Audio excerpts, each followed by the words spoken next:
Brian Austin. Welcome to the Big Buck Registry's Deer Hunting Podcast. How are you, my friend? I'm doing well, Jay, in this day and age with the COVID-19 stuff that's going on. All things considering, I'm home, safe, healthy, so pretty fortunate in that aspect. Nice. It is a weird world we're in, isn't it? I mean, this is just something we've never seen. We've never seen it in our lifetime. Probably will never see it again, I would think. It seems to surface, every 100 years or so. But man, it's the world as we know it today, especially with the social distancing, is not anything we've ever had to do. So how do we deal with this stuff? How do we take what our lives were and turn it into something that is as normal as possible? And for example, you're in the fitness realm, and how do you take fitness home with you when, especially you were doing a lot of stuff in a gym? There's a lot of different aspects to this, and we were just pre-show talking about the economic impact of this, and we're just talking about what do we do while we're at home right now. So I'd like to get in a lot of the things that you recommend doing at home, and knowing that you're not going to be a collective gathering in a gym doing face-to-face or closely interactive competitions or training or anything like that. I got a feeling you got a solution for all this stuff. So I'd like to tap into your brain there in just a little bit. But first, tell us about yourself. Where are you from? How'd you get into fitness? What's your background? Yeah, you bet, Jay. First of all, thanks for having me on the podcast. It's an honor and pleasure to be on here. So, thanks. Part of me is just wondering why the heck you would ask me to be on the podcast. I'm just, a Joe Schmo, but I'll do what I can to help the listeners out with their fitness questions and kind of how to deal with all this stuff that's going on right now. So again, Brian Austin. I'm from Wisconsin, born and raised here in Wisconsin. I am currently 41 years of age, so I've been in the fitness industry for just over 20 years. Wow. I went to college. I have a degree in physical education and health promotion, along with business. And I just got into the fitness industry. Really, I've been in athletics through, from early on, primarily football and track through high school. Which that being in football kind of took me away from bow hunting for that time period when you're, a late teen. And then in college, I just didn't have the time to really bow hunt that much either. So, but fitness has been a passion of mine since as long as I can remember. After college, I started a fitness training studio, personal training studio that was a part of a franchise. Had that for several years. And then speaking of the economy, in 2008 hit, the fitness industry took a big hit. And I had a couple locations, several employees. And unfortunately, I had to start laying people off and just couldn't make things go at that time because people were freaking out at that point with what was going on in the economy. So I kind of had to redesign myself in 2009 and started my just me, myself, and I. Just a small studio, training one-on-one, some group classes, and that is known today as Get Fit with Brian is the name of my personal training business. Gotcha. So forwarding from 2009 to today, my business has evolved a lot. Fitness was to me, I was in, like I said, football and track. I did a lot of mountain biking in college, did some boxing.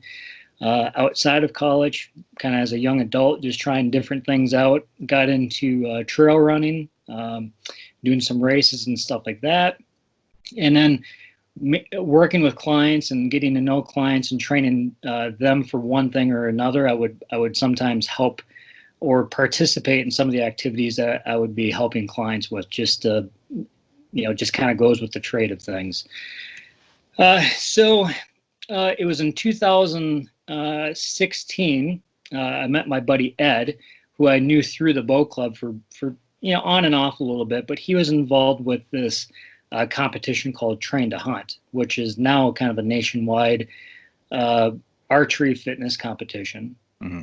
So I started training him. He started coming to my classes, and he, knowing that I was into archery and into fitness, he's like, you should come try this out next year.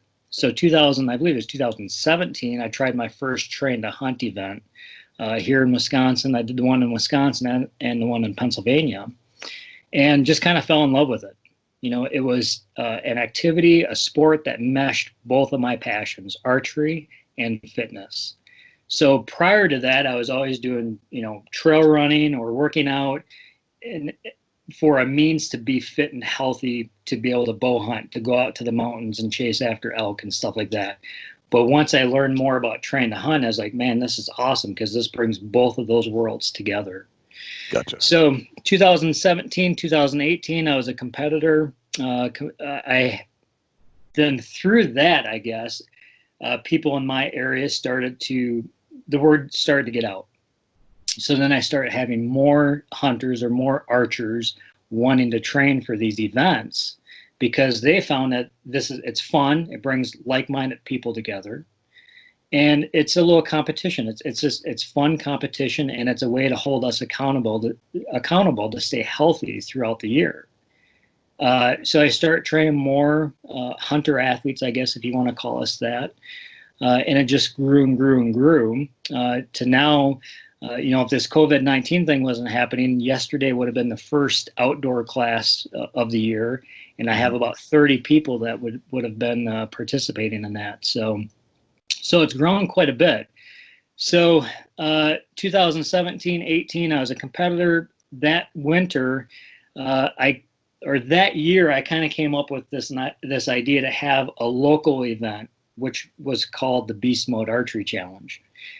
And that event was going to be an indoor winter event just to keep people here in Wisconsin active and bringing them together through the winter months when there's not a lot to do. So I designed that event. It would have been in 2018, I guess. But in that meantime, I called Kenton, who owns Train to Hunt. I said, hey, just to let you know, this is what I'm thinking about doing, not stepping on your toes, but I want to have this event here this winter to keep people motivated and to spread the word about Train to Hunt and get more people involved in your events. He called me back, and within a day, he's like, let's make this an actual Train to Hunt event. So that winter, that was the first winter of the Train to Hunt indoor archery challenges that we did. Would have been 2 years ago now. And then as things just developed through that winter, he asked me if I wanted to direct some of his events that next summer, which would have been last summer of 2019.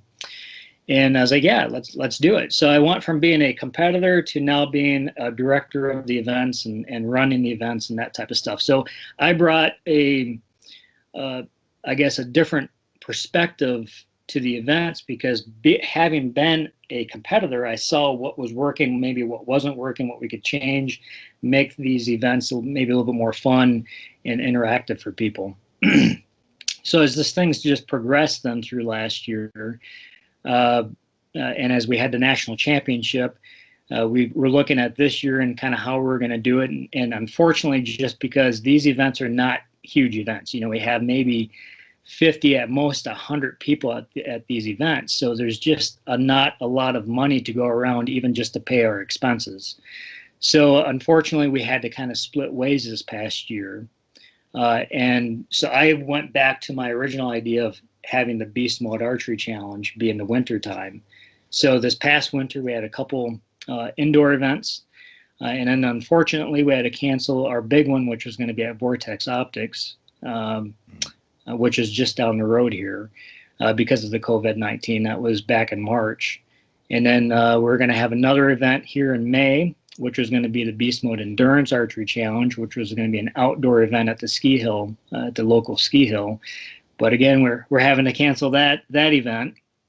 So the next event, hopefully, that will go through will be in June, and that's called the Beastmode Archery Challenge Games. And we can go into more in depth in what those look like, but that's just kind of the evolution of where I've brought my businesses through. The Get Fit with Brian is still that's my main business, my main job of training people. I have clients of all ages, of all abilities, looking to just be healthy, just general health and fitness goals. To some people are maybe are very avid marathoners, or tennis players, or golfers. Whatever it might be. I've kind of worked with all different types of abilities. So that's to get fit with Brian part of it. And then I've evolved my outdoor stuff, my hunter fitness stuff, to what I call GFB outdoors, basically Get Fit with Brian outdoors. And that's the working with bow hunters, or working with hikers, working with people that want to maybe go on their first backpacking trip or their first elk hunt, and helping them, I guess, just be able to do it to their full potential, and not to allow their fitness be the biggest obstacle that they have to overcome. Yeah, gotcha. So let's go back a little ways, and certainly the things that you're describing with having to shut down different events. I mean, this is happening all across the world, happening in the United States. Frequently, schools are at home, and sports are canceled or delayed until further notice. So, and just going back to like where you started your passion for fitness, it sounds like it started somewhere with some competition, football, things like that. Is that where you were first introduced to some kind of a desire or something that kind of grew deep in your soul that, hey, this is something I need to do for a long time? Yeah, I would say so. It probably was, as a seed planted way back when I was a little kid. I have 3 older brothers, so it was always a little bit of a competition, around the house. They were actually much older than me, so they beat up on me quite a bit. So it was maybe a survival of the fittest there. Yeah, that's probably what it was. There's no question. So, I mean, you told me before the show you're an introvert, but it's I think you can tell you're passionate about it, because I'm also an introvert, and I don't speak at length. I don't speak at length for things that I'm not really passionate about, so I can tell you're definitely into everything you're doing right now. Right. Yeah, you're exactly right. I'm not much of a small talker, but if you want to talk about something I have a passion about, I'm right. Yeah, exactly. So to me, it sounds like, hey, if you want to talk about archery, if you want to talk about hunting, you want to talk about fitness and getting fit to hunt, then we got something we can talk about. You bet. You got it. Nice. So getting into, and by the way, the name Beastmode Archery is awesome. Right. Absolutely great name. I don't think there's a better name on the planet for something that involves competition archery. I think it's excellent.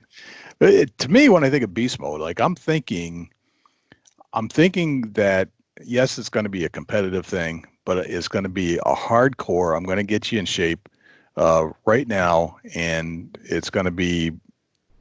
There's nothing fluffy about it. I don't know if that's how you view it, but that's how I view the word beast mode. Right.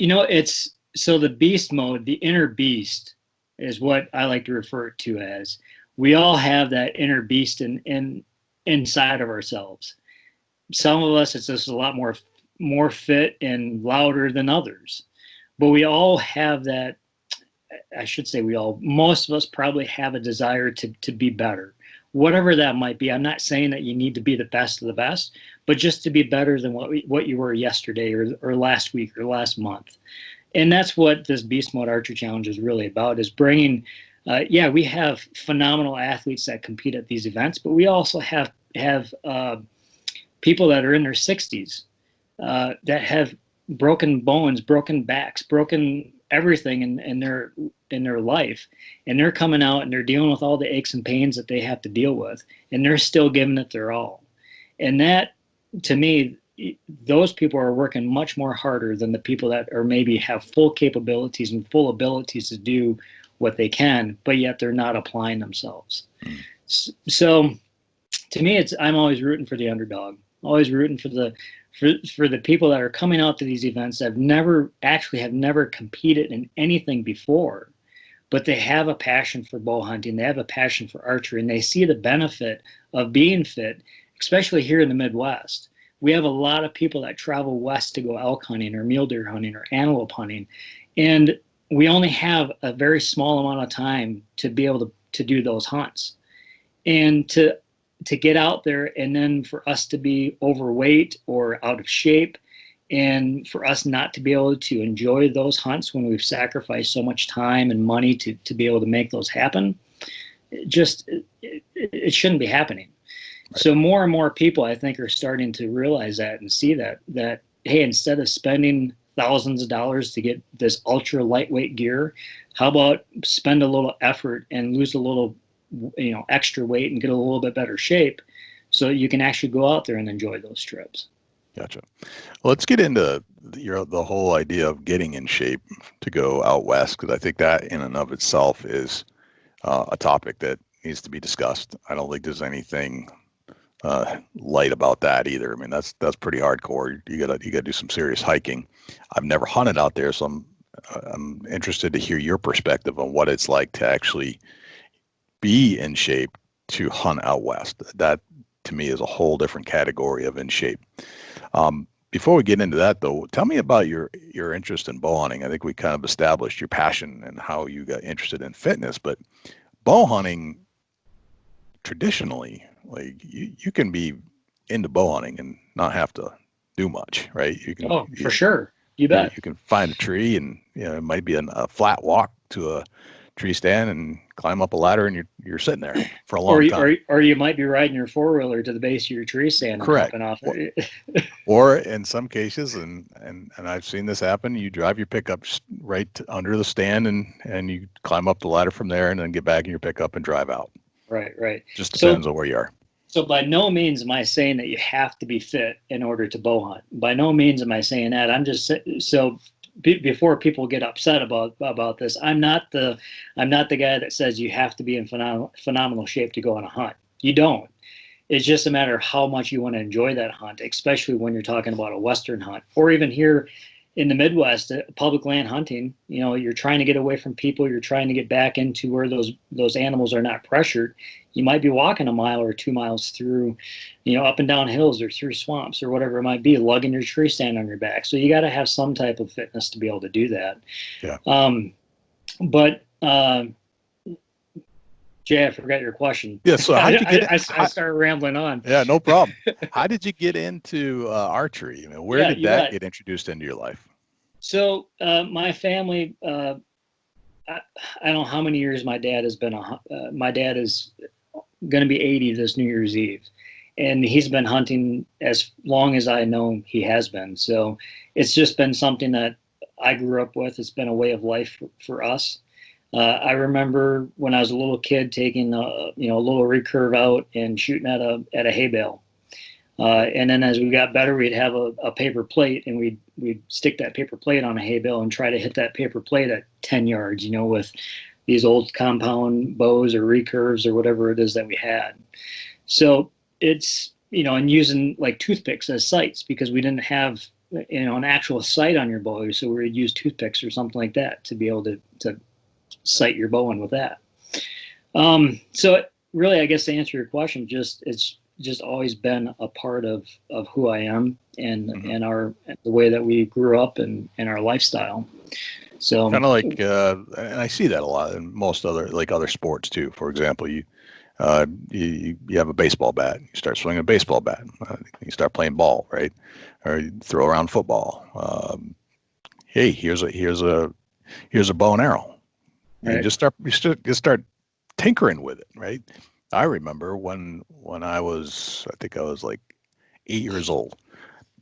I got together with my best friend Bruce Belkey, and we both ordered 2 Bear Archery, just super basic compound bows out of the Sears catalog, and they mailed them to our house, and I think we paid $50 each, and they were the most primitive bows by today's standards you've ever seen.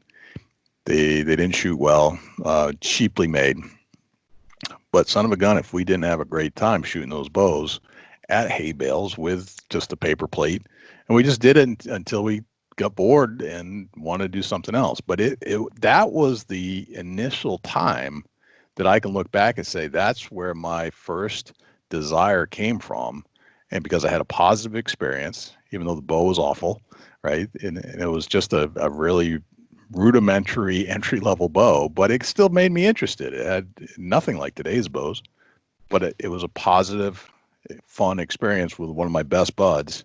To this day, I still remember that's how I even got interested in the first place. I didn't really start bow hunting till later in life, but I always look back at that moment that was important in my life to continue on with some kind of archery desire.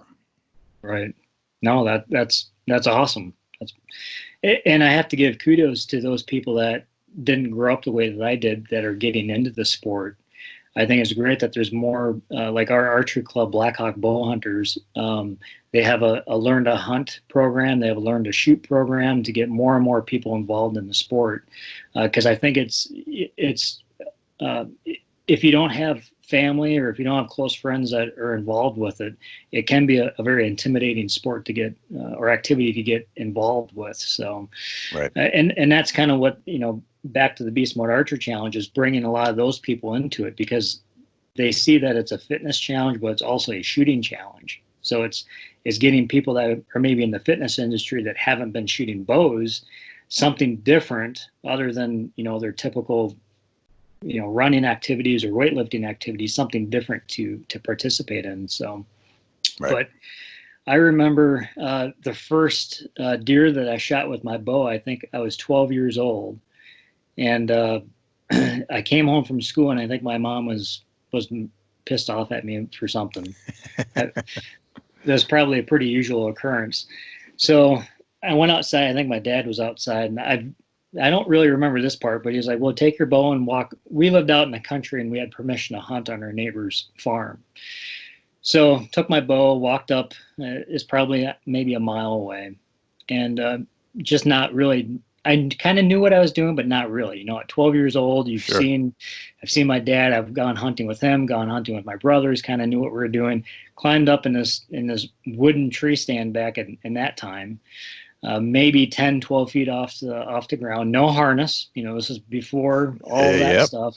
I remember that well. And this group of deer is probably, I'm guessing it was probably September, late September, early October. It was mostly fawns and does that came in and a couple small bucks. And I was shaking like a leaf. I do remember that. And the deer were just like they saw me. They were looking at me. And but long story short, I ended up shooting a little button buck. I had no idea it was a button buck, but I was so excited. I ran all the way home and got my dad, and he came and helped me out with it. So, nice. But that was the first deer I shot with a bow. I think I was pretty sure I was 12 at that time. So that's very cool. And then after that, I just kind of, again, had to take a break because of athletics and stuff, and didn't really get back into bow hunting until 2008, 2009, when, like I said, I had to, close a couple of my businesses and just things were going on, and I was stressed out.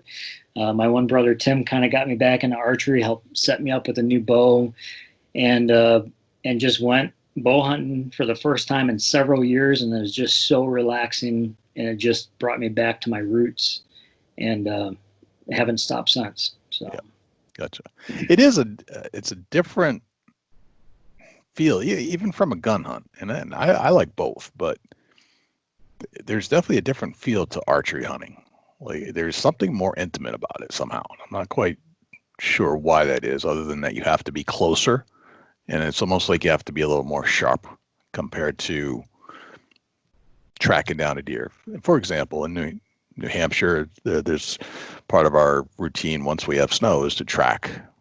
We find a big print and we follow it until the deer eventually shows itself to us. I mean, that's kind of quintessential Northeast hunting. So you could be on foot for quite a while and hunting up into some terrain that is probably similar to what you'd hunt out west. And although I don't know for sure because I've never hunted out west, but it's not for the not in shape. Let's put it that way. It's people, you got to be in shape to do that, and you're going to be going for a while. So the doing that with a gun versus hunting with a bow, there's something just more peaceful about it somehow. I mean, it's just there's a part of me that has to bow hunt every single year, even though I do enjoy my gun hunting too.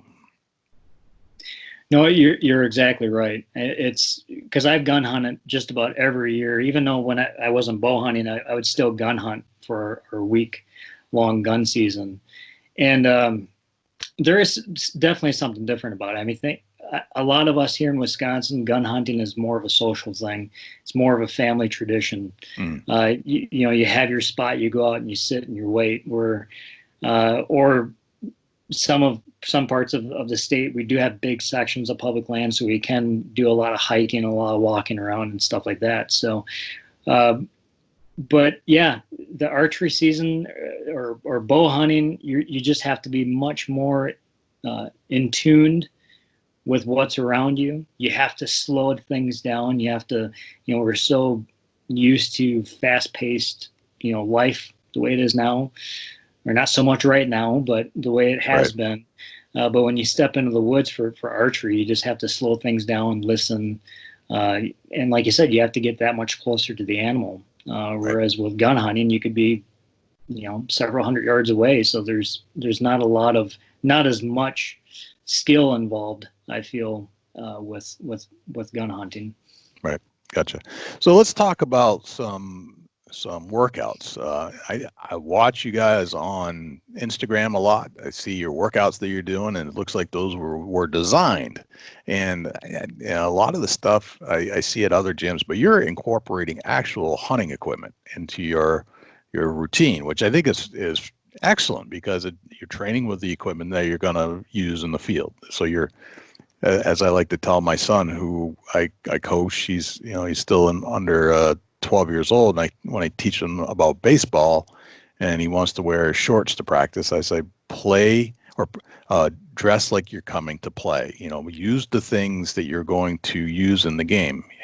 Practice hitting with a helmet on. Those are the things that, you know, if you don't do that, you're not practicing like you play. So I see you doing a lot of the practice like you play, you know, when it comes to bow hunting. Tell me about that whole development and why bring in all the real equipment instead of just use some other piece of equipment.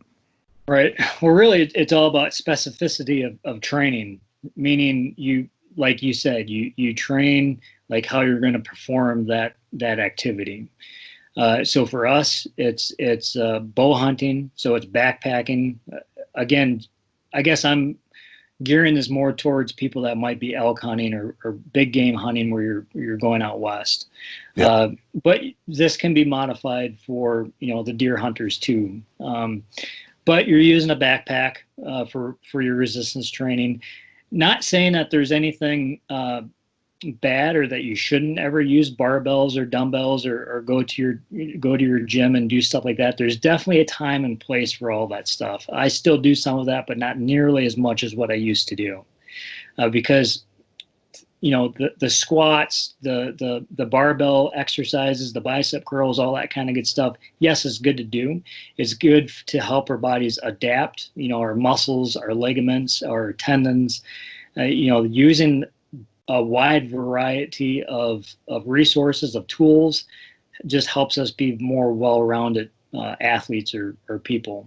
Gotcha. But then when I'm specifically training people for a Western hunt, or when I'm specifically training archers for a Beastmode archery challenge, I try to use as much of the real stuff that we're going to be using as possible.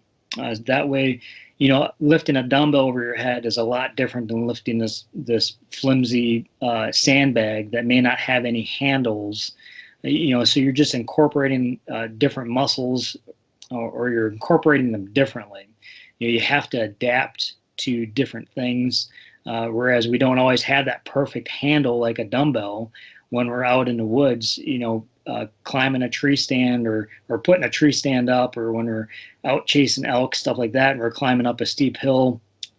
We really can't mimic that too much inside of a gym. You can, right, to a point, but not a lot. So really, the biggest tools that I can say is to have a box. Ours are about 20 inches high and I have some that are about 15 inches high for those that are just starting out, or for those that are much more on the shorter side. 20 inches can be kind of high, but everybody will work up to a 20-inch box. And just doing step ups, stepping over the box, a wide variety of exercises with just that box. The box also simulates going up a steep hill. Most of us have to, or it could even mimic climbing a tree stand.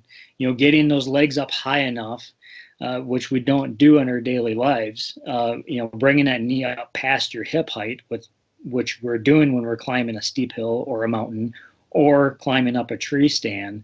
So it's getting those muscles not only strong, but also working them through the proper range of motion as well too.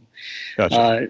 So the box is a great tool. If you don't have a box, maybe a Yeti cooler or an Arctic cooler, one of those heavier duty coolers that a lot of hunters have, you can utilize that to do your step ups on.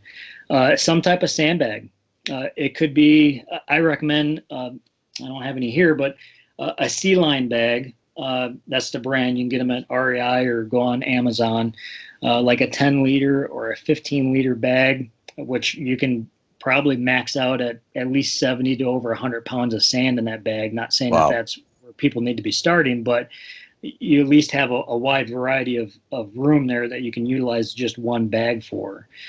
And those bags are very, very durable. I mean, you can drop them. You can do a lot of different stuff with them. What's nice is that they don't have any handles. So when you're doing certain exercises, you actually have to grab a hold of them. Right. So you're using those, using your gripper muscles, your forearms, your biceps, your shoulders differently than if you're grabbing something like a dumbbell where it's nice and, a nice size where most of us can grab a hold of and feel pretty strong with it. When you grab a big, heavy sandbag, it's just a lot harder to do that. Right. Seems like you'd use a lot more muscle or different muscles, right, to carry something that doesn't have a handle versus something that does. Right. You're essentially at a cellular level, you're starting to recruit more muscle fibers, more mitochondria are starting to be triggered and respond. So then you're going to get, you're going to start adapting to that. And then therefore you're going to get stronger and whatnot, probably a little quicker than if you're just using dumbbells. So. Yeah. Gotcha. Yeah. Tell us about more of the exercises that you're using in the gym besides the box and the sandbag. Are there other things that you incorporate into your exercise routines for when you're training people in the gym? Yeah. So in the gym, I would say, you can do this outside too, but walking lunges. Lunges is a great activity, a great exercise to train the lower body. It's a little bit better maybe for squats if people have knee issues or back issues. Lunges would be the next better alternative. Although I like lunges because when you think about it, it kind of mimics, or we're propelling ourselves forward like we do when we're hiking. Squats, how many times other than when we have to take a crap in the woods, when are you making that squat activity in the woods? Not that often, but how many times are you moving forward and propelling yourself forward like you do when you do a lunge? All the time. So trying to be, I guess the term would be functional training, trying to come up with exercises that somewhat mimic the activities that you're going to be doing when you're hunting. Yeah. So that's why the step ups is good. The lunges is good. I think upper body wise, we need to be strong in the shoulders, in the back, because for those of us that are sitting in tree stands for several hours, if you have a strong back, a strong core, you're not going to feel as fatigued. Maybe you won't start getting the aches and pains that some people do if you're working on that. And setting up some of these tree stands, especially the guys that hunt on private land. I mean, these stands are pretty heavy and pretty cumbersome, and I've hung many of them. And you have to have some endurance and strength to be able to get that tree stand and in the right position, and especially those heavy ladder stands, getting those things up in the air if you're trying to do it by yourself. Those can be a battle to do. So overhead presses with dumbbells or barbells. Because again, hanging that stand, lifting up that ladder stand, you're doing a lot of overhead stuff. So strengthening the shoulders, the deltoids, the traps, stuff like that. So, Gotcha. but my favorite movement is probably a burpee. You hear a lot of trainers talking about a Right. burpee. Fall to the ground, chest all the way to the ground, and then you're back up as quick as you can, either standing straight up or jumping up. It's a great explosive movement that gets the heart rate ticking. And if you do enough of them, I'm not talking about just 10 or 20, but if you try to crank out 50 to 100 of them, you're going to find out that it is really working just about every muscle group in your body. Your lats are going to start to feel it, your pecs, your arms, your shoulders, your legs are going to start feeling the hips, especially if you're trying to be explosive and jumping up out of that, from the ground. So it is a great exercise, even though most people hate them. Yeah, right. That's people don't love them, that's for sure. But boy, yeah, it seems like if you do more than 20, that you're going to need to use some other muscle groups. Right. Yeah. Oh, that's very cool. And then probably the next thing for those that are backpack hunting is to throw your pack on and do some hikes. With varying the weights. Maybe start out this time of the year, 20, 30, 40 pounds, and then gradually working up. Mixing in some heavy pack weights, 100-ish pounds. For those that are elk hunting, packing that elk out is no easy task. So I like to mix in some 100-pound or 100+ pound packs, just again to get your body so you can get a feel for what your body is going to go through if you are successful and you have to pack that animal out. Because we're talking about a much more, just about any pack feels good with 40, 50 pounds in it. But once you start getting 60 pounds and over, packs are not created equal at that time. So for one, it's good to test your gear out. And the second thing is it's good to see how your body is going to react to that. It's a much more torsion on the knees, on the ankles, stuff like that. And I highly recommend using trekking poles. But there's also a number of activities and a number of exercises you can do just with your backpack. You can utilize that. I have a YouTube video that kind of shows a variety of exercises you can use with your backpack as a weight. Instead of a sandbag or instead of a dumbbell or a barbell, you can actually use your backpack for. Okay. What are you using for weights in the backpack? Are you just taking your own gear, whatever it is, or are you just purposely throwing a sandbag in there that's 40 pounds? Right. Training wise, right now, it's just a sandbag. Okay. So pick your weight, throw that sandbag in there. As we get closer to season, I like to actually use the gear that I'm going to be hunting with. Just so that you can, again, you're testing out your gear. You're testing out to see how it's going to ride. Because for those of us that are maybe looking to go out west for your first trip, you're driving 20+ hours to get to the trailhead. And then it looks like, a garage sale when you empty out your vehicle to pack your pack if you haven't done that already. So it has to be a horrible feeling if you pack your backpack and you're hiking in and you get a half a mile in and you realize that you put something that maybe should have been in the middle or the top of your pack is on the bottom. So it feels like you have a monkey on your back. So that's why as we get closer to season, I always recommend people that you actually put the gear that you're going to be using in your bag and start training with that. So you get a feel of how, because a 40-pound sandbag feels a lot different than 40 pounds of gear just because of how much space that takes up in your back, in your pack. Right. That makes sense. So do you end up incorporating during this training exercise a shooting regimen with your bow, understanding that if you're in a real world scenario, hunting elk, for example, you might be hunting up a mountain, you got all your gear on, you put it down, you're on top of an elk, you get an elk to come in, you might have to almost control your heart rate real fast in order to take a good clean shot. How do you incorporate that into your mix? You bet. That's the most important aspect of it, because it all comes down to making that shot. We can all be as fit as a whistle, But if we can't make that shot under pressure, or if we just had to climb, 300 vertical feet to get to that bugling bowl, and now we're huffing and puffing, and he's right there, and you don't have the muscle strength or the stamina to even pull your bow back. Well, you're crap out of luck there. Right. So the shooting aspect is what we do during my hunter fitness classes, where it's a full-fledged boot camp class.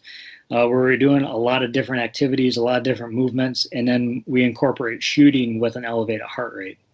Okay. And we start out fairly close, 15, 20 yards, and then we start working our way back as it gets closer to the season. But what that does is it gets us used to shooting with an elevated heart rate, or, for those of us that have buck fever or get excited in the tree stand and your heart rate's pounding, it's hard to mimic that emotion when we're just practicing. So that is why we do burpees. That is why we do some running or some exercises in between shooting, is to get that heart rate elevated as if it was buck fever, or to get that heart rate elevated as if, it's a bull coming in, or, you've just spent 6 days in the mountains and you're just tired and fatigued, and now you had to chase after that bull. So it's just putting us in different scenarios so that we can be better prepared for when that opportunity arises. Gotcha. So I know a lot of people are why do you do this type of stuff? But this is why. So that when that opportunity arises and we're out of breath or whatever it is, we are somewhat familiar with how to make that shot. Or if our hands are sweaty, doing these workouts and stuff, we get sweaty, or nose, your sweat's dripping off your nose, your anchor point might be a little different, because now that you're sweating, the string might slide in a little bit more, or the release might feel different, or your bow hand might feel different. So it's practicing for all of those different scenarios will get us prepared for when the time comes. Gotcha. So it sounds like you plan on, in the gym, or even when you're practicing outside the gym, getting your heart rate up, doing a bunch of those exercises that are really going to get you going pretty good, and then having a bow and arrow nearby was to take a shot at some target. Right. Is that what you recommend? Yeah, I do. I mean, Okay. First of all, you got to have proper bow mechanics. You have to, obviously have your bow sighted in and all that stuff. And once you feel confident with your shooting form and, like your bow sighted in and stuff like that, then start incorporating, again, just maybe some burpees, or maybe just even some body weight squats. If you're totally new to this, just stand there, crank out 10 squats, pick up your bow, and try to make that shot as efficient and quick as possible. Because I think that's the other thing we don't practice a lot, is that in reality, we usually have more time than what we think we do when that time arises and to make that shot go off. But a lot of us rush that. Right. So I even try to say, rush your shot and see how it feels. Get that heart rate going, do some burpees or whatever activity it might be to get your heart rate going, and then try to get that bow pulled back and make the shot as quickly as you can, and just to see how accurate you are. That's a great idea. Because certainly I've had situations where you're not expecting the deer to show up as fast as it did, and you gotta crank one out fast, right? Right. But a lot of us don't practice that way. I don't think I practice that way, but that's a great idea. That's to practice quickly and see how well you can do, and then try to improve on that, I would assume. Right. And we have so in part of our events, we also have a 3D portion. So like our outdoor events that are coming up, we'll have, the physical portion with some shooting under stress, under high heart rate. But then we also usually have about a 20 target 3D course. Right. So on that course, though, very rarely will we have a shot, whereas you're just standing and you make that shot. Usually it will be where you draw kneeling, then you have to stand and shoot. Or maybe you draw behind this tree and you have to step left or right and make the shot. Very realistic hunting scenarios. Right. One of them is 30-second hold. You draw, you have 30 seconds, you have to hold that back before you can make the shot. And then everybody's favorite is the 2 and 10. So you draw, and then once you shoot, time starts and you have 10 seconds to load another arrow, nock it, and make that shot. So you're practicing that follow-up shot, because Right. I think a lot of us are have the rule of, I'm going to keep flinging arrows until that animal's down if I have, clean shots. So learning how to nock your arrow, learning how to draw it back quick and get on target and make that shot on a follow-up shot is important. Right. Real world scenarios is what you're creating. Right. Gotcha. Right. So kind of going back to your origins of physical fitness, where it sounded like it started with a competition of sorts through athletics, is training for bow hunting in the manner that you're doing, is it important to include some kind of competition through your challenges that you're doing, or can it be done independently? Is there a reason that we should do it in a competitive sense? Yeah, that's a great question, and I know a lot of people don't think it should be a competition, because I get emails and comments and stuff. But I firmly believe we're all different, so you have to go with what If you're really not this type of person, then just don't do it. To each his own. If I have no problem with those people, you train, you do stuff on your own, but. For example, right now with us being, this social distancing, I'm not able to be able to train my people. We don't have class in person. I just got a text from one of my guys yesterday, Brandon. He was like, "This really sucks. I miss working with people. I miss training with people because it pushes me to work harder than when I'm just doing it on my own." So that's really what it's about, is that when you have a group of people that you get to train with, or when you have a competition that people get to come together and compete, it's accountability, right? Yep. Because I'm even guilty of this. If I don't have something to train for, I start procrastinating. I start putting in an extra 2 or 3 scoops of ice cream at night.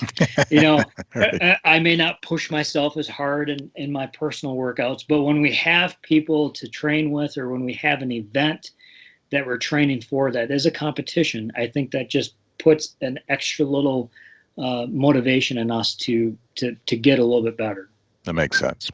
All right. So now let's take that a step further. Knowing that a lot of us are quarantined and we're all practicing social distancing, and that you're not in the gym and you're not able to do the competition face to face, how are you taking it home? What are you doing for your clients now, while we have to, and we still want to work out, we still want to get in shape, we still have targets and goals and need to get trained, assuming that this virus eventually vacates so we can get back to life as usual and plan for some fall hunts. What is there anything different that you do at home, and can you do like individual training plans so that you're not letting all your hard work slide when you're in quarantine for 2 to 3 months? Right. Well, thankfully for technology, I use Zoom. So I have a handful of clients that I train, basically instead of us doing it one-on-one in my training studio, it's one-on-one. They're in their workout room at home or in their living room, and I'm here where I am. And I'm just kind of giving them instructions on what to do and checking their form and watching them work out and that kind of stuff. So that's kind of what I'm able to do right now. In terms of with my clients, I do have some boot camps, I guess. Some of my classes over Zoom, like tomorrow night, we'll have maybe 10, 12 people that I'll be watching them. So I'll be, barking out the orders and telling them what to do and timing them and all that kind of stuff. And I'll be able to watch, make sure that they're doing things the right way. So there is that. I have that option right now, even though it's not, the best option. And then I also am texting people that want specific workouts or things to do. But really right now, if you don't have any of those resources available, it's throw a backpack on, or even just your body weight, and go for hikes. Walking is probably one of the most underrated exercises you can do. I think if most of us, I've read some studies, if most people walk 2 miles a day, it's something like 80% of the nation's back problems would go away. Right. because walking, just for one thing, it will probably help us lose weight, but it strengthens our butt muscles, it strengthens our hip muscles. Therefore, we have a stronger foundation, so our back isn't having to compensate for our hips being out of whack. So it just walking does a lot of stuff. So get outside, go for walks, go for hikes, do some push-ups, do some burpees, just some body weight exercises. There is, everybody and their brother right now on social media seems like they're fitness experts. So there's Right. a lot of things, a lot of places that you can watch, that you can go on YouTube and just get some ideas. And for me, I'm not a trainer that there's really no wrong or right way of doing it. There's better ways of doing it, but there's no wrong or right way of doing stuff. Right. Odds are you're not going to hurt yourself unless if you're lifting a heavy amount of weight. Okay. Bending over, doing exercises, the old myth of you shouldn't do a squat, you shouldn't allow your knees to go past your toes when you're squatting down or when you're doing a lunge. Well, news is that every time you go upstairs, your knee is going past your toe. Right. So there's daily activities where your knee's going past your toes, and that's been something that's been said you should never do when you're exercising. Well, you do it every day. You do it every time you get out of a chair. So as long as you're not lifting, a heavy amount of weight or more weight than what you should, or putting yourself in some vulnerable positions, you're probably not going to hurt yourself. You might be stiff and sore because you're doing something you haven't done in a while, Right. but you're not going to permanently hurt yourself. Gotcha. So really, just if you don't have access to your stuff, or if you just can't get online or whatever, and the best thing is put a backpack on, go for a walk. Yeah, go. That's probably the first thing. If somebody's listening that is pretty much a total couch potato, just start walking. Don't overthink it. I like to keep it super, simple, stupid. Keep it super simple, and just every day or every week gradually add on to it. There's so many fitness programs out there that are overly confusing or complicated, that maybe for somebody that's a bodybuilder or somebody that's training for a specific event or sport should be on something like that. But for most of us, just get moving. Do some push-ups, do some lunges, do some squats, walk, stuff like that, and then allow your body to adapt and get stronger. And then once you feel like you can do that, then start looking into that type of stuff, because for most people, they get overwhelmed and then they don't feel like doing it, and then they go back to their old habits of doing nothing. Right. Yep. And I can attest to that whole strategy. Not too long ago, back in February 27th, I was diagnosed with coronary artery disease, and I had to go in and have two stents put in my LAD, which is also known as the cardiac, the widowmaker cardiac artery. And the day I got out of the hospital, which is it's only an overnight procedure, I had a 95% blockage in the LAD, and they did their thing, and then the next day they said, all right, go home and go for a walk. That's how fast the recovery is. They want you to get up and get going. And ever since then, they start you off on a plan, which is to walk 7 minutes twice a day for the beginning, and then you gradually increase it. And now, just over a month later, right, February 27th to today, I'm walking a minimum of an hour a day, maybe 30 minutes or an hour. Sometimes on weekends, when I have more time, I'm going 2 hours, and I'm hiking up and down hills. I thought I was out of shape. Turns out I had a blockage, and this is an old thing too. So what I found is that my heart, my other two vessels, my other two cardiac vessels had done some compensating because of my blockage. So it was allowed to an extent, and it got to the point where my symptoms were too regular. Like I could recreate it every time I tried to do something hard. And now what I have is a situation where I bet I could beat a lot of people who are just regular walkers or hikers, because I have a lot of extra capacity built in now that I have all 3 vessels clean, and 2 of them are larger than normal. So I'm going up pretty steep hills on a lot of these walks at a steady pace with barely taking a deep breath. It's night and day. I forgot what normal felt like. Yeah, no, I mean, well, first of all, you're lucky to be alive, and You're absolutely right. I'm glad that you're still here. So that's a near-death experience that you got through. So good for you. And I guess a couple points just to touch on what you said there. One is, starting out with 7 minutes, even though you felt like you probably could have done more. Part of that, why they start out so low, is just to form that habit. Right. And because if they told you, well, you need to go out and walk an hour, well, that's a whole dang hour. Most people aren't willing to sacrifice that amount of time. Right. So you start out small so you can see, okay, I can do this. And then you start feeling better about yourself. You're feeling good. It's like, okay, now I can start moving it up. Even so, that's another good tip is for people that maybe aren't doing anything.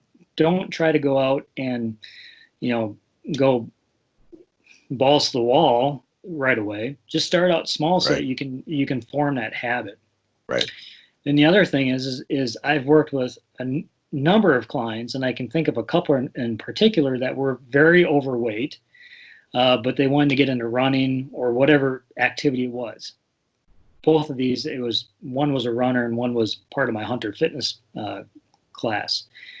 And they worked hard. They pushed themselves hard. And I knew I can see it in them because as they start losing weight, because they're used to carrying that weight around, their VO2 max, their cardiovascular fitness is already above what most people that are in somewhat shape but aren't carrying around that weight because their heart and lungs have had to adapt to carrying that weight.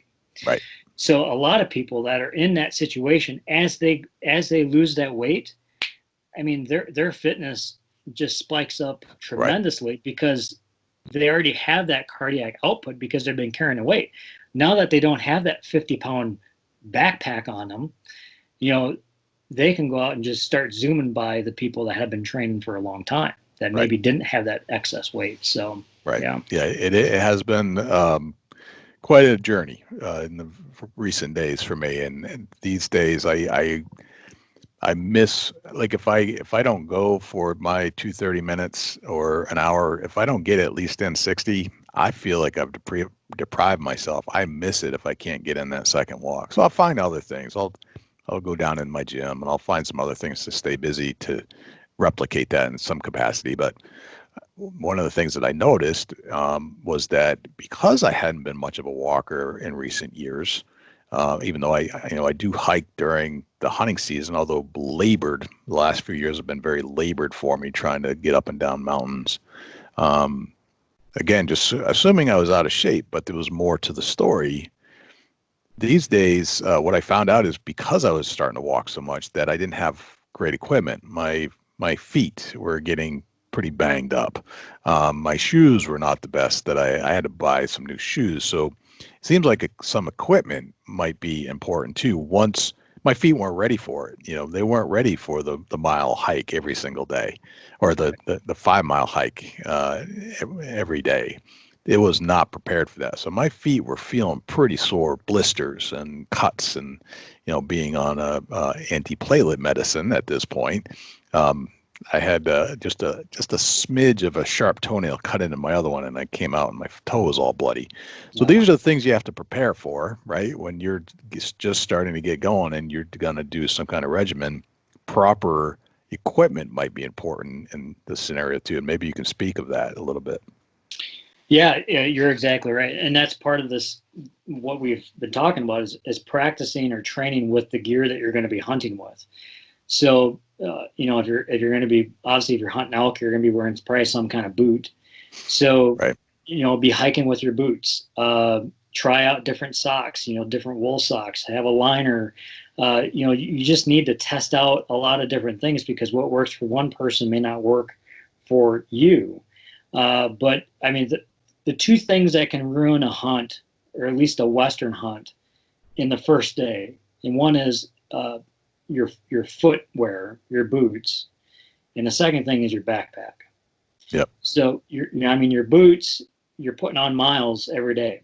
If you got to try out different boots, I mean, there's, you ask 300 hunters, you probably have 500 different responses, right? Yeah. So you got to figure out what works for your foot. If you have feet, I have a lot of foot issues and ankle issues just from athletics. Right. So I have professional orthotics that the podiatrist made for me.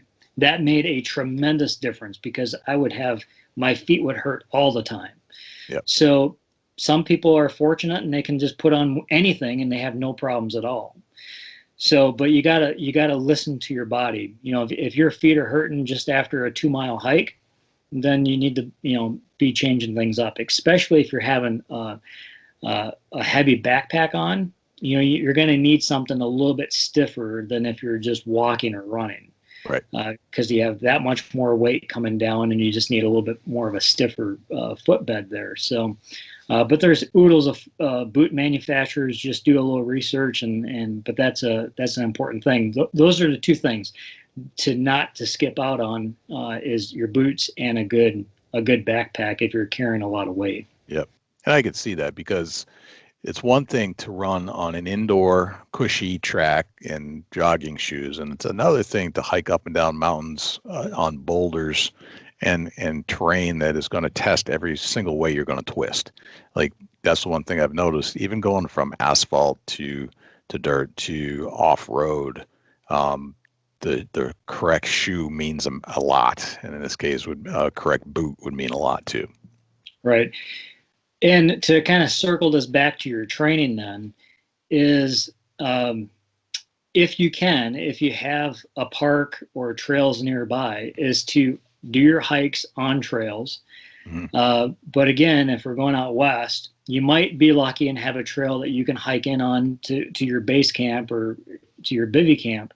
But when you're hunting, you're not on trails. You're walking through the wilderness. So if there's some public land that's close by, throw on your backpack and go out and walk through that woods. Get used to going over deadfall. Get used to maybe crawling under a low-hanging branch with that pack on, because as you duck under, that pack is going to feel different. It might pull you to one side, or if you're stepping over, deadfall, it's going to maybe toss you around a little bit. So you need to train as if you're going, for those real-life scenarios. Yep. If you have hills, go straight down those hills instead of taking the trail and, having the switchbacks. A lot of times you're just going to be, bombing straight down that mountain or going straight up. So practice that with your boots, with your pack on, that type of stuff.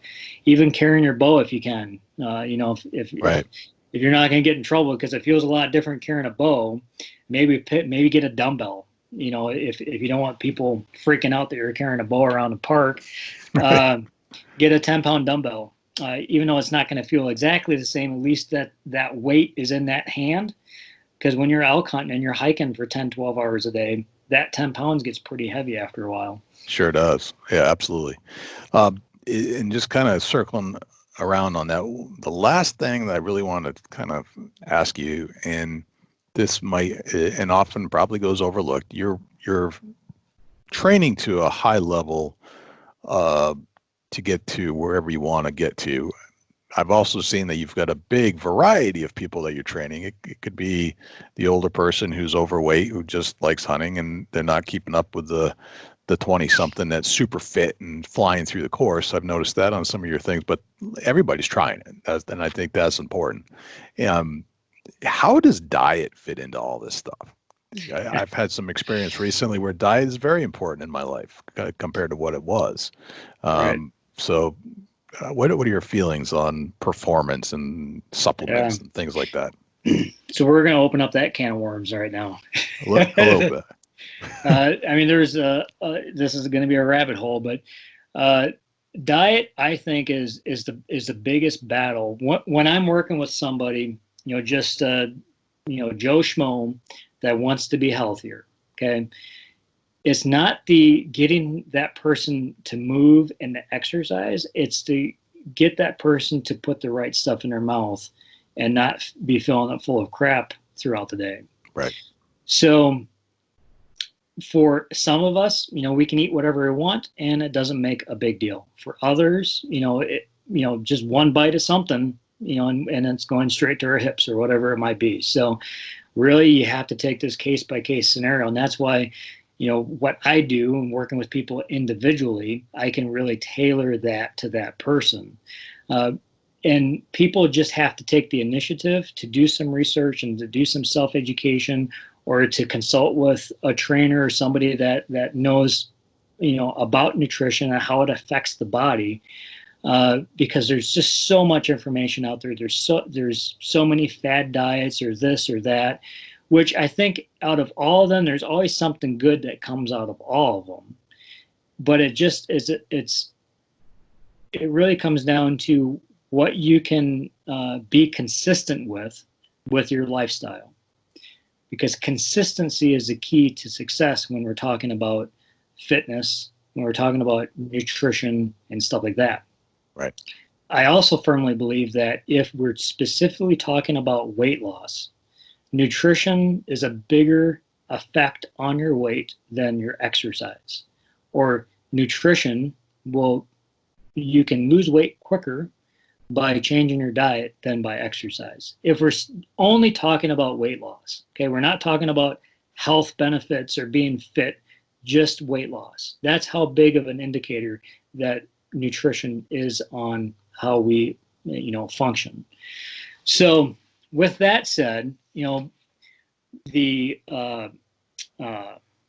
a lot of popular diets right now. There's the low fat diet. There's the having a brain fart right now, Jay. Sorry, you can just throw a dart and hit a target that has a new diet on it. There's about 10 of them. There's keto. There's the keto diet. There's the high protein diet. So carnivore diet. Yeah, the carnivore diet. So you have to match. Some people are so OCD that they have to weigh out their food, or it has to be the exact same thing every day. But you're not doing the exact same thing every day. So your diet should really affect, or your output should really reflect your input, and vice versa. Okay. So right now with COVID-19, a lot of us being stuck at home and we're just not as active, but maybe some people are more active because they actually have time to go for walks and stuff like that. But for, let's say the average person probably is not exercising as much as they should. So what I would say is that you need to probably tailor back the carbohydrates, tailor back the ice creams, the breads, all that kind of stuff, because you're just not utilizing that glucose. Basically, glucose is the sugar that's in your bloodstream or in your muscles that we use as energy. So if you're not being really active, then you don't need that excess carbohydrates in our diet. So maybe up the fats and proteins a little bit to help curve your appetite, to help curve maybe some of that stress eating that people are doing right now, and it'll help you make you feel more full and more satisfied for a little bit longer amount of time. That's the same thing I would recommend for people that are trying to lose weight, is not necessarily go on a no carb diet, because I don't think that's a healthy thing. Our brains, the only thing that our brain can use as energy is carbohydrates. So we need a certain amount of carbohydrates every day in order for us to operate the way that we should. But I think it's a pretty good assumption that most people have too many carbohydrates in their diets to begin with. Right. Proteins and fats, I think more people can eat more fats, but as long as it's good, healthy fats, coming from some of your lean meats or your wild game. Wild game is pretty lean anyways, but it has some fat. Your avocados, your eggs, I eat bacon every day. It's just, I love bacon and sausage and stuff like that. So, but you have to know you, and some people may not, if you have high cholesterol or it's something is hereditary, maybe you shouldn't do that. So, but I think in general, people just shouldn't eat as many carbohydrates, unless if they're being super active. Right. There's a lot of athletes that are on the keto diet, and I would argue that those people would do better if they ate more carbohydrates, just because they would have that source of fuel that they could use quicker. Right. There's certain people that wouldn't agree with that, but I think physiologically that's just how we are designed. So, gotcha. In terms of supplements, I mean, we can talk about supplements too, but no, go ahead. That's another rabbit hole, right? Right. Yeah. But I mean, there is, I guess, just to touch a little bit on supplements. Sure. So there's a lot of companies out there. There's a lot of crap that's out there. Okay, one company that I've been using for at least the last 5-6 years is Wilderness Athlete. They are a supplement company that is in the hunting industry. Their passion is hunting and making sure that us as hunters have the right supplements and fuel for our bodies when we're out being active. So that's my one plug for Wilderness Athlete. I think they have great supplements. Are there supplements that are better? Yes. But for the money, I don't think you can get better than what they offer. I think there's a lot of companies out there that have fillers and just crap in them that we don't need and aren't good for us. So right, gotcha. All right, that's a good way to wrap up that, I think. Cool, man. I appreciate that. Let's turn to one of our favorite segments here on the show, and that's you got to tell us a good deer hunting story.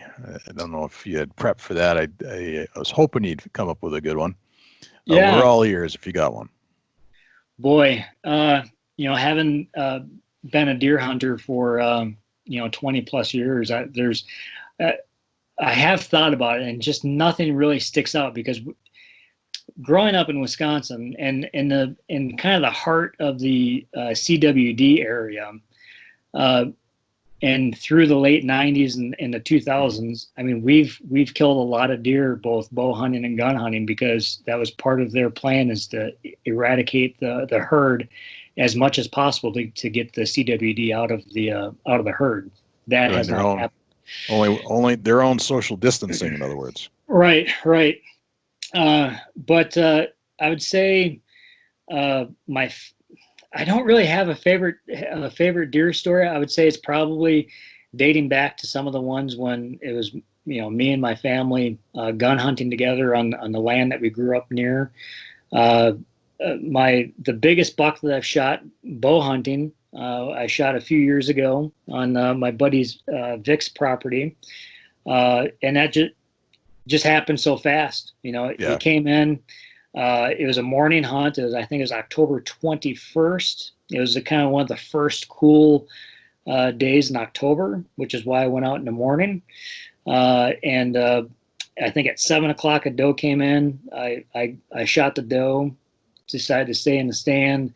Hour later, a couple bucks come in, and was able to get him on the ground.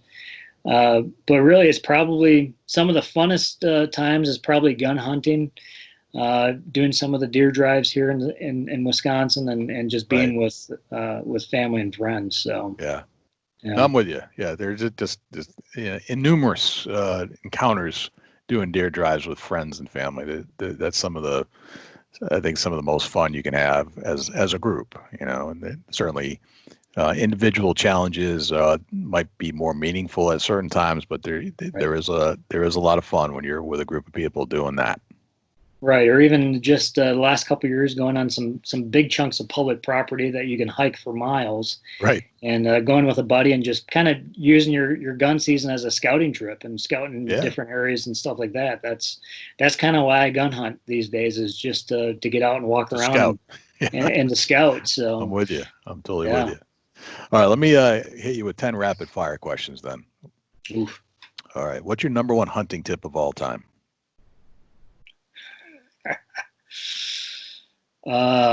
These aren't going to be very rapid, Jay. I'm not good on the spot here, buddy.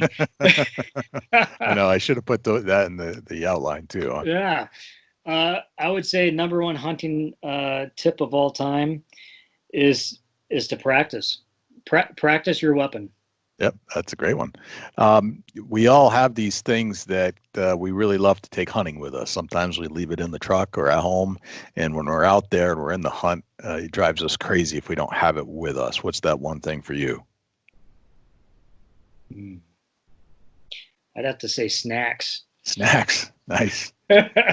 Probably a bag of trail mix, or I'll tell you this, chocolate. Yeah. Yep. I Yep. always take chocolate with me because that's just rather be an all day sit, or you're in the back country, that chocolate just makes you feel better. It absolutely does. It's mood Yep. altering, and it has Yep.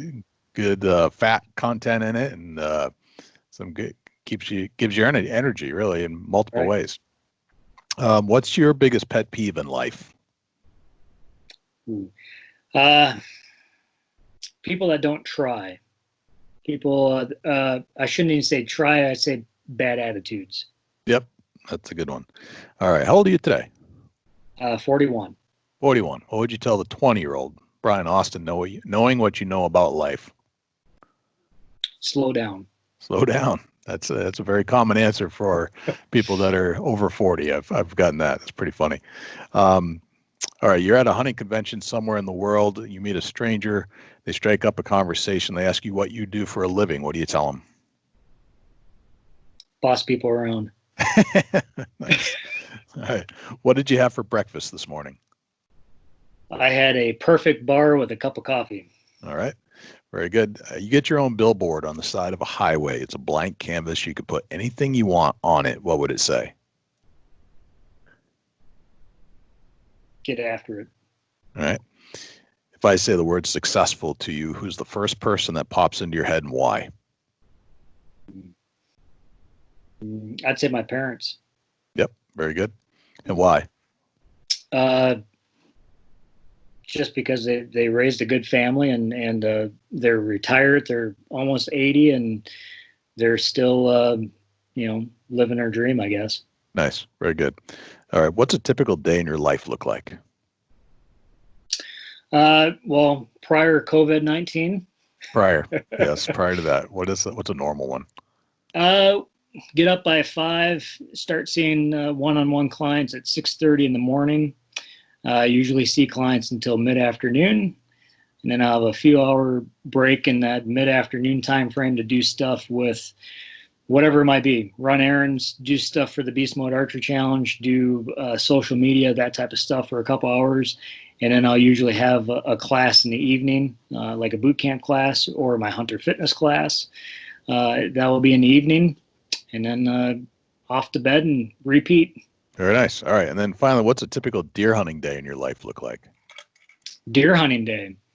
Not elk hunting, but deer hunting. Deer hunting. I would say, well, it depends. If I'm hunting public property, I will scout a little bit or walk in with either my tree stand or my trophy line tree saddle, depending on what I'm hunting with or where I'm going. And scouting a little bit on the way in, looking for sign, looking for fresh sign. This is on public property. And I like to take my time and, that last several hundred yards before I think where I'm going to be hunting, almost hunt my way to the stand and set up, be very methodical, and then set up and stay as long as I have time for, rather it be all day or a few hours. Gotcha. All right. Very good. Excellent. Sometimes we create a lot more questions on the show and we do answers. And if we have more answers or people listening to this have more questions, where can they find you? Yeah. So on Instagram, they can find me at GFB Outdoors, or Beastmode Archery Challenge. I have 2 Instagram pages there.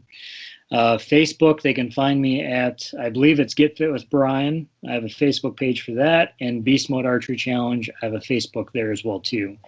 YouTube, I think it's Brian Austin is my YouTube thing. But if they search GFB Outdoors or if they search Beast Mode Archery Challenge on YouTube, they should be able to find me one way or the other there. Email is trainwithbrian@gmail.com. Very good. Brian, I got to tell you, it's been an honor and a pleasure to have you on the show. I've learned a lot. I really love what you're doing. It's fun to watch people train for something specific in a different way. It's not just going to the gym and watching some standard exercise fitness videos. These are real people, and when I say real people, I mean a big variety of people. So they're real people because you have a large variety of Right. athleticism and fitness, people that are old, that are young, they're all coming into your place, and they're using real world situations with real world equipment, and you're teaching them how to become fit for the real practice of whatever hunt they're going on. And I really appreciate that.